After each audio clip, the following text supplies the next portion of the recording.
첫 번째 달려보죠. 자, 빛의 속도로 후다닥입니다. 제보 영상 만나보시죠. 자, 검은 마스크에 모자로 무장한 손님, 편의점 입장 담배 한 보루를 시켰는지 일단 주문을 받고 바코드 삑 찍고 손님한테 건네주려고 합니다. 자, 그런데 이 손님 물건 받자마자 나 잡아봐라 하면서 문 열고 도망갑니다. 예, 알바생이 뒤늦게 저렇게 쫓아나가 보지만 정말 거의 플래시맨 마냥 빛의 속도로 저 도망가는 거 좀 보시죠. 자, 담배 많이 펴서 말년에 고생 좀 해라 인간아. 이거 진짜 한심하다 진짜. 자, 지난 29일 새벽인데요. 아르바이트생이 도둑 들었다 이래 전화를 했고요. 사실은 새벽 1시쯤에 이 편의점 주인장이 이제 보고 왔던 사건입니다. 지금처럼 담배 한 보루 한 4만 5천 원, 4만 원 뭐 이 정도 하죠. 담배 한 보루를 사고 느긋느긋하게 나가는 것 같아서 뭔가 지갑을 안 가져왔나 이렇게 생각을 했는데 나간 이후에는 손살같이 도망갔다고 합니다. 아마 절도 아니면 도둑질을 해갔다고 보는 거 맞는 것 같고요. 사장님한테 연락하니까 사장이 일로 뛰어왔다고 해요. 검거 필요하겠죠. 그렇지만 찾지를 못했고 문제는 그 인근에 할머니가 혼자 하고 있는 가게 하고 있는 슈퍼에서도 비슷한 사건이 일어났다고 합니다. 진짜? 인상착의는 비슷하다고 해요. 마스크에 뭐 모자 등등. 그래서 제보자 생각에는 이 남성, 여성이 혼자서 운영하고 있는 가게를 상대로 이 절도라든지 사기라든지 범죄를 저지른 거 아니냐라고 해서 이 피해 있으면 안 되겠다는 생각에 제보를 했다고 합니다. 박 변호사님, 네. 저 담배 도둑 담배 많이 폈으면 좋겠습니다. 많이 피세요. 예. 엄청 피세요. 네. 물론 자기 돈 주고. 네. 예, 좋습니다. 자, 다음 이어가죠. 횡단보도 사나이입니다. 자, 충격적인 제보 영상 만나보시죠. 자, 한밤중 횡단보도 한가운데서 차를 떡하니 막아선 남성 삿대질을 하면서 점점 이쪽으로 막 다가옵니다. 자, 바로 그때 저쪽에서 여성이 오더니 아이고 이 웬수야, 야 그러지 마. 자, 이렇게 말리던 찰나 갑자기 캔을 마시던 거를 갖다가 바닥에 버리더니 차 뒤로 와서요. 보시죠. 발로 쾅 생명부지 사람의 차를 그냥 발로 쾅쾅쾅 저렇게 차고 있어요. 자, 그리고는 자, 때마침 운전자가 그냥 도망치면서 일단락이 됩니다. 자, 저는 이 남자 얼굴을 그대로 봤는데 진짜 생긴 것도 무섭게 생겼어. 아니 왜 이러는 거예요 도대체? 네, 사건은 바로 어제 새벽 1시쯤 부산 영도구의 도로 한복판에서 벌어졌습니다. 제보자는 일면식도 없는 남성에게 봉변을 당했는데요. 술 냄새도 전혀 나지 않았다고 합니다. 가해 남성은 1차선 도로를 막아서고는 제보자의 차 문고리를 잡아당기면서 문을 열라고 협박을 했습니다. 또 주먹과 팔꿈치로 차를 마구 내리치고 여러 차례 걷어차기도 했습니다. 가해 남성의 이런 난동으로 제보자의 차는 대형차인데도 곳곳이 움푹하였고요. 아이고, 제보자는 창문을 열면 죽을 것 같다는 생각에 절대 열지 않았고 곧바로 경찰에 신고를 하고 근처 지구대 쪽으로 도망을 쳤습니다. 그런데 도망치는 와중에도요. 가해 남성이 10여 미터를 따라와서 정말 무서웠다고 전했습니다. 진짜 양 변호사님. 그런데 이 인간 결국 또 다른 사건으로 잡혔다면서요? 그러니까 제보자가 그렇게 신고를 하고 지구대 쪽으로 향하고 있을 때 경찰이 한 5분에 10분 정도 만에 출동을 해서 왔다고 합니다. 근데 경찰이 와서 혹시 근처에 그 다른 폭행 사건이 접수가 되는데 인상착의가 비슷하다고 PC방이라는데 같이 한번 가보시겠냐고 해서 같이 갔대요. 예. 근데 아니나 다를까 정말 진짜 같은 사람이었던 겁니다. 이 남성이 저 사람. 인근 PC방으로 가서 근처에 PC방에 있던 손님들하고 사장님을 무자별적으로 폭행을 했던 거고요. 갔더니 손님들은 꽤 다치기까지 한 상황이었다고 합니다. 그런데 경찰이 나타나니까 또 금방 얌전해졌다라고 하는 거예요. 그리고 경찰도 이 남성을 알고 있었다고 합니다. 아이고. PC방 사장님에 따르면 주변에서 다른 종류의 어떤 매장을 운영하고 있는 사람이었다고 하는데, 그러니까 뭔가 좀 문제가 있었던 모양이에요. 지금 구속시키지를 않고 정신병원에 강제 입원을 3일째 해놓은 상태라고 합니다. 그렇군요. 알겠습니다. 자, 다음 이어가죠. 공항에서 뻐끔뻐끔입니다. 자, 진짜 우리 가족의 여러분 이번 사건 좀 주목해 주십시오. 정말 충격적인 제보 영상입니다. 만나보시죠. 자, 공항 대기석에 앉아있는 두 남녀, 휴대전화 삼매경에 빠져 있는데요. 자, 여성이 귀에다 이렇게 휴대폰을 대보다가 자, 입에다 전자담배를 물더니 자, 뭐 나옵니다. 자, 와, 세상에 하얀 연기를 잔뜩 저렇게 고질라 마냥 뿜어냅니다. 교수님, 결론부터 말씀드릴게요. 저곳이 어디냐? 제주국제공항이고요. 중국말을 하더랍니다. 중화권 관광객입니다. 아, 정말 이럴 수가 있는 거. 얼마 전에 대로변에서 대로변에서 아이 변을 누게 하더니 남의 나라에서 지금 뭐 하는 짓이에요? 그러니까요. 보기가 참 안 좋고 저거를 저렇게 두면 안 되는데 라는 생각이 드는데 지난 16일에 제주국제공항에서 있었던 일이고요. 제보자께서 이렇게 그 자녀분이랑 같이 앉아 있는데 갑자기 하얀 용기가 이렇게 보이더라는 거예요. 그래서 이게 뭐지? 그러고 자세히 보니까 저기 건너편에 저렇게 두 분이서 이제 뭐 연인인지 커플인지 모르겠는데 저렇게 전자담배를 피고 있던 겁니다. 너무 불쾌해서 영상을 좀 찍은 후에 다른 자리로 이제 옮기셨대요. 그래도 안 되겠다 싶어서 이제 저쪽에 가가지고 경비원한테 알리셨답니다. 예. 그럼 경비원이 사실 좀 빨리 가서 좀 처리를 해주셨어야 되는데 이 경비원께서 여기가 그 문제는 내 구역이 아니다, 내 담당이 아니다, 다른 뭐 전화번호를 알려주셨대요. 그래서 그 전화를 했어요. 그리고 신고를 하니까 이제 한 20분 정도 후에 이렇게 뭐 보완을 하시는 분들이 왔는데 예. 이미 이 중국인들은 사라진 뒤였다고 아이고. 합니다. 그래서 전자담배를 핀 이 사람들도 문제인 것 같고 공항 쪽의 대응도 좀 아쉽다라면서 제보해 주셨습니다. 박 변호사님. 아, 이게 남의 나라에서 뭐 하는 아니 거예요? 이게 진짜? 저 상식이 없는 거예요. 어. 이게 피고 싶겠죠, 담배. 근데 싹 앉아 있으면 옆에 피는 사람이 있느냐 없느냐 그거에 따라서 판단이 가능하거든요. 우리나라 무시합니까? 아무도 안 핍니다 저기서. 누가 핍니까? 아니, 그러니까. 그리고 본인 나라에서도 공항에서 저게 가능하겠어요? 실내에서? 중국을 제가 막 다 따져보지를 못해서. 아니, 중국인지는 모르겠어요. 중국 죄송해요, 어느 쓰더라. 죄송해요. 중화권입니다. 중화권이니까 어쨌든 간에 배려심이라든지 눈치라든지 이런 게 전혀 없고요. 좀 또 더 나아가서 좀 전에 얘기를 했는데 좀 공항에서 경비원들이 좀 제지를 했었어야 되는 거 아니냐. 그래서 혼내야 됩니다. 스탑! 이렇게. 깜짝이야. 아유, 깜짝이야. 아, 좋습니다. 예. 다음 이어가죠. 3시간 식사하더니 뿅입니다. 제목이 모든 걸 말해줍니다. 제보 영상 만나보시죠.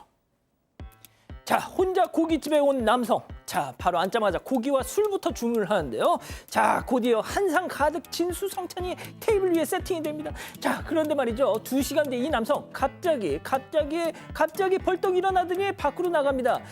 설마 그냥 간 건 아니겠지? 안절부절 못한 사장님. 자, 창밖을 막 계속 보고 계시는데 뒷짐지고. 바로 그때 그 남성 갔어. 왔습니다. 그렇죠. 그럼 그렇죠. 아유, 다행입니다. 맥주까지 주문해서 한 잔 저걸 또 말아 드시려고 하더니 아유, 담배 한 대 피고 와야 되겠다. 근데 슬쩍 일어나서 바깥으로 나가고 자, 지금부터 중요합니다. 영영 돌아오지 않았다는 겁니다. 이 인간 진짜 머리 굴리는 소리가 영상을 넘어서 지금 이 스튜디오 안에까지 전해집니다. 일단 한번 나갔다가 다시 돌아와서 신뢰를 심어준 거예요. 난 먹튀 아니다. 그래놓고 두 번째는 슝. 그러게 말입니다. 이거는 지난 24일 대전에 한 고깃집에서 찍힌 영상이라고 하는데요. 애매하게 지금 시간대가 오후 4시래요. 그리고 주변에 다른 손님들은 없잖아요. 누가 4시에는 잘 안 오잖아요. 4시에 와서 묘하게 또 44,000원어치를 시켜놓고 이 고깃집에서 한 3시간가량은 머물러 있었다라고 합니다. 그런데 2시간 정도 지나서 식사를 다 마치고 계산을 안 하고 계속 무구작 하고 있었던 거예요. 그럼 나가서 조금 전에 보신 것처럼 가게 앞에 마당에 가서 뭐 좀 길가에 갔다가 들어오면서 뭐 담배 피우고 오기도 하고요. 그 직원분들 불안하잖아요. 이렇게 쳐다보고 하니까 난 아는 사람 올 건데 왜 기분 나쁘게 왜 쳐다보냐고 또 그랬답니다. 세상에. 하지만 그렇게 큰 소리를 쳤으면 돈을 내고 가든지 아는 사람이 오든지 보신 것처럼 결론은 먹튀하기 했던 겁니다. 3시간 만에 먹튀했습니다. 교수님, 진짜 이 사장님들도 딱 손님을 보면 뭔가 느낌이 쎄하다 이런 게 감이 있으신가 봐요. 그러니까 계속 잠깐 자리를 비우니까 막 안절부절 못 하시잖아요. 네, 워낙에 먹튀가 좀 많기도 하고 사실 저희 방송에서도 얼마나 많이 보도를 했습니까? 그러니까 이 사장님들로서는 이런 먹튀가 나에게도 일어날 수 있다라는 생각이 들고요. 지금 인터넷에도 이런 뭐 게시판이나 커뮤니티 같은 데 가면 이 먹튀가 너무너무 많다고 해요. 공유도 하시면서 또 그런 방법들도 익숙해지시면서 어쨌든 참 씁쓸한 상황입니다. 그러니까요. 좋습니다. 자, 마지막 사연으로 가볼게요. 갑자기 차가워진 딸. 오늘 사연은요. 좀 뭐랄까요. 되게 참 좀 심각하고 좀 진지한 내용입니다. 자, 집단지성의 판단을 원하시네요. 네, 큰딸과 멀어질 위기에 놓였다는 아버지의 사연입니다. 이 사연자의 아내는 두 딸이 어릴 때 갑작스럽게 세상을 떠났습니다. 하지만 큰딸이 일찍 철이 들어서 동생을 엄마처럼 돌봐줬다고 하고요. 사연자도 큰딸에게 의지하면서 힘든 시간을 이겨낼 수 있었다고 합니다. 시간이 흘러서 어른이 된 큰딸이 결혼을 하고 첫 아이를 낳았는데 그만 손녀가 심장병을 가지고 태어났다고 아이고야. 합니다. 지난 5년 동안 수술을 했지만 차도가 없었고 딸이 괴로워하는 모습을 사연자는 지켜볼 수밖에 없었다고 합니다. 결국 보다 못한 사연자가요. 이제 그만하고 둘째를 낳아라 이런 이야기를 했다고 해요. 그랬더니 큰딸이 어떻게 그런 말을 하실 수 있냐고 불같이 화를 내고 연락을 끊어버렸다고 합니다. 다음 명절에 찾아오지도 않았고 사연자가 먼저 전화를 해도 냉랭한 태도로 받았다고 합니다. 그래서 작은 딸에게 연락을 해봤더니 큰딸이 계속 이렇게 지내자 이렇게 이야기를 했다고 합니다. 사연자는 본인도 괴롭지만 딸을 생각해서 한 말이었는데 큰딸의 태도가 변한 게 속이 상했다고 합니다. 그래서 둘째 낳으라고 한 말이 정말 선을 넘은 건지 궁금하다고 사연을 보내왔습니다. 앞서 말씀드린 것처럼 오늘 이 사연 정말 판단하기가 참 어렵겠다는 생각이 듭니다. 자, 기다리고 기다리셨던 부처 핸즈업 타임 6천여 분의 가족 여러분들 함께하고 계신데요. 채팅창에 OX로 함께 참여해 보시죠. 먼저 친정 아빠입니다. 예, 다혜야. 그 말을 하느니 예비는 속이 편했을 것 같으냐? 나도 우리 아가 눈에 넣어도 아프지 않을 우리 아가 생각만 하면 눈물부터 나는데. 하지만 나한테는 다혜 네가 더 중요하다. 매일같이 울고 밥도 못 먹고 그러다 너 몸도 축나요. 5년째 이게 뭐 하는 거야. 살 사람은 살아야지. 이 예비 심정을 그렇게도 몰라주냐. 이 무심한 거사 동그라미. 그렇습니다. 자, 좋습니다. 다음은 큰딸이에요. 아빠, 딸내미 힘든 게 걱정이 되면 그냥 걱정만 해주면 되지 뭐 둘째를 낳으라고? 그게 할아버지란 사람이 할 소리요? 아빠 말처럼 둘째 낳는다고 치자. 도대체 그럼 뭐가 달라지는데? 얘 이제 겨우 5살이야. 진짜 잔인하다. 됐고 난 이제 아빠 얼굴 보면서 아빠라고 부를 자신이 없어. 연락하지 마, X입니다. 자, 박 변호사. 말은 이제 이래 하지만 사실은 잘못된 부분은 저는 이 부분이라고 보입니다.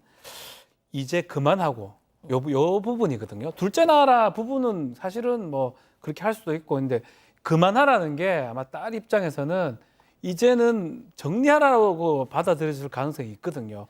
아마 그런 뜻이 아니겠지만 이 딸은 계속 피해의식도 계속 많을 거고요. 그래서 어떤 얘기든지 간에 예민하고 민감하게 반응할 가능성이 큰데 아버님께서 그런 부분들이 본 뜻은 아닌데 그렇게 전달됐기 때문에 뭐 두 분이 뭐 헤어지고 막 나쁘게는 되지 말고 좀 설명을 좀 해서 새로 만나라는 의미에서 뭐 51대 49입니다. 막 100대 0 아닙니다. 예. 그 정도로 제가 말씀드리고 싶습니다. X. 예, 자, 교수님. 네, 지금 이 가정은 뭐 갈등이 있고 없고가 중요한 가정이 아니라 너무 서로 극히 사랑하기 때문에 이런 일이 일어난 가정이에요. 그러니까 이 딸이 아빠를 안 보고 싶다라는 게 첫 번째 이 딸의 마음이 아닐 거고요. 아빠는 너무너무 사랑하지만 아빠를 만나면 아빠의 말을 마치 내가 수용하게 되는 듯한 느낌인 거죠. 그리고 내 아이를 지키는 것을 포기하라는 얘기이기 때문에 그 말을 받아들일 수가 없고 또 아빠의 그 얘기를 또 들을 자신도 없는 거예요. 그래서 아빠를 미워하고 멀리하고 싶은 것이 아니라 지금 아이가 너무 소중하기 때문입니다. 그래서 아버님께서 아무리 따님을 사랑하셔서 그런 얘기를 하셨더라도 이 딸이 어렸을 때부터 동생도 거둔 딸이에요. 너무 속 깊은 그 딸이 그러니까요. 자기 딸을 자기 자녀를 포기하겠습니까? 그래서 아버님께서 나는 우리 손녀가 가장 소중하다. 우리가 그 손녀를 어떻게든지 치료하자 이 얘기를 해주시면 마음이 녹을 겁니다. 그리고 내가 너를 너무 생각해서 말에 실수를 한 것 같다라고 얘기해 주시면 더 좋을 것 같습니다. 자, 백다희 아나운서 본인 의견도 궁금하네요. 저는 이 큰 따님도 사연자의 마음은 알 것 같아요. 본 뜻이 그런 뜻이 아니라는 거를. 그래서 조금 시간은 좀 두시고 천천히 진심과 사과를 전하시면은 조금 회복을 많이 할 수 있지 않을까라는 생각을 해봤습니다. 그렇군요. 자, 양지열 변호사님, 아까 박지민 변호사님도 말씀하셨지만 이건 뭐 0대 100, 100대 0은 아니고요. 51대 49 같습니다. 그 제가 이제 사연자 쪽에 손을 드는 이유도 그냥 좀 힘을 드리고 싶어서 그런 것이고요. 그리고 사실 저런 정도의 상황이면 어떤 말씀을 하셨더라도 그게 불이 붙어서, 그러니까 따님도 그냥 편한 마음이 전혀 아니잖아요. 그래서 이런 일로 번질 수 있기 때문에 그래서 이 말이 잘못됐다라고는 생각이 안 되는데 다만 한 가지 말씀드린 것처럼 네. 어떤 말씀을 하셨더라도 그것 때문에 이렇게 또 터졌을 수도 있을 것 같습니다. 지금은 잘못하신 건 아니지만 시간이 좀 많이 필요할 것 같아요. 때로는 정말 5년이 될 수도 있고 10년이 될 수도 있을 것 같은데 그냥 좀 강하게 마음을 잡수시고 오히려 지금 뭐 설득을 한다거나 설명을 한다거나 이거는 오히려 좀 부적절할 것 같고요. 시간을 기다리고 또 작은 딸을 통해서 나 기다리고 있다는 걸 알 수 있게끔만 하고 좀 참으시는 게 그래서 힘내시라는 의미에서 그냥 돈을 동그라미 들었습니다. 그렇군요. 자, 우리 가족 여러분들도 많은 말씀 주고 계신 것 같네요. 네, 정말 반반이었고요. 가족분들도 상상게임님, 내 딸이 힘든 걸 못 보는 아버지의 심정이죠라고 하셨습니다. 상과들김님은 좋은 의도였다고 해도 딸한테는 상처가 될 수도 있었겠습니다. 늘 아이에게 죄책감을 느끼면서 시달렸을 것 같아요라는 의견도 있었습니다. 진짜 오늘 이 사연처럼 정말 이렇게 어려웠던 또 사연이 있나 싶습니다. 아니, 아직도 구독을 안 했다고? 구독? 어떻게 하는데? 아이고, 여기 누르면 된다. 여기 빨리 좀 눌러라. 빨리 눌러야겠다. 가족 여러분, 구독하기는 여기요.